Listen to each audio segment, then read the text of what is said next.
Any veteran of 90s arcades can recognize a familiar tune from a mile away. Even if the master of Magnet was in the middle of welcoming you to die, this epic racing game could grab your attention from any arcade cabinet. That's right, I'm talking about the one, the only...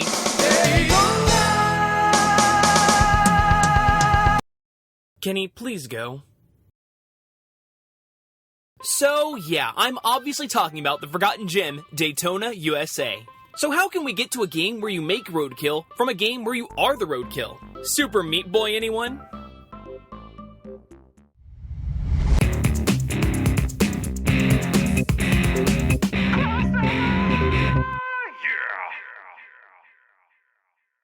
Just as Mario is the center of the mainstream gaming universe, Super Meat Boy might as well be considered the center of the indie universe, due to the fact that his self-titled game features a cavalcade of lesser-known PC heroes. However, there is one well-known character among these gaming oddballs, the Vicious Head Crab from Half-Life. Just imagine that Dr. Fetus opened up a portal to Zen, and we have only one savior, Gordon Freeman.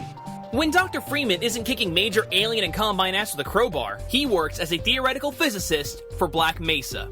Now, Valve aficionados know that Black Mesa is a major competitor of Cave Johnson's Portal Testing Enrichment Center, Aperture Science. And although focused on their main export, the Portal Gun, Aperture has created a wide variety of products, from shower curtains to an advanced AI bent on wiping out all of humanity. Of course, I'm talking about the infamous GLaDOS. Well, here we are again. It's always such a pleasure. Now, Professor, you might be saying to yourself, doesn't GLaDOS appear in Super Meat Boy, allowing us to bypass Half-Life entirely? Well, as pioneers of science here on Crossover, we're looking for strict character-to-character appearances to verify the connections between universes. Yes, a silhouette of what appears to be GLaDOS does appear in the Super Meat World area, but we cannot accept this as a direct connection to Super Meat Boy. It wouldn't be wise to go all in on just an assumption.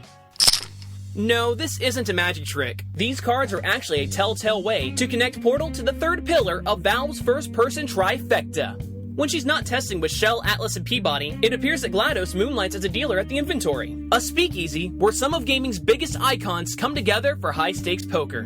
GLaDOS was the star dealer at the inventory's second big tournament, featuring characters from Borderlands, Evil Dead, Venture Brothers, and most importantly, Telltale Games' very own Sam and Max.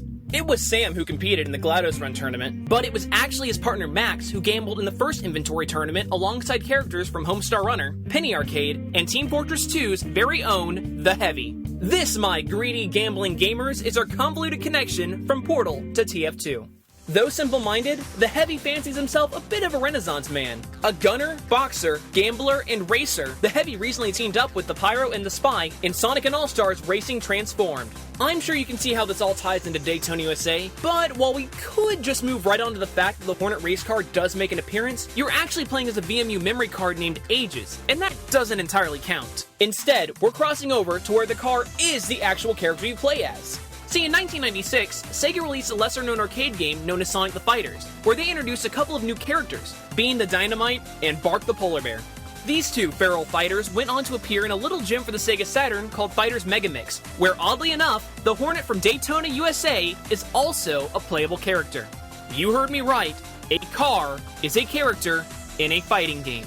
So that's Super Meat Boy to Half-Life to Portal to Sam and Max to Team Fortress to Sonic to Daytona USA.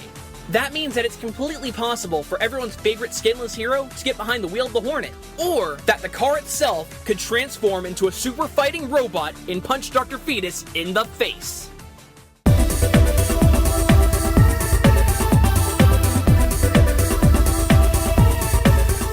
Hey guys, thanks for watching. If you liked the video, be sure to check out my personal channel, or you can check out the group channel with Kenny and I.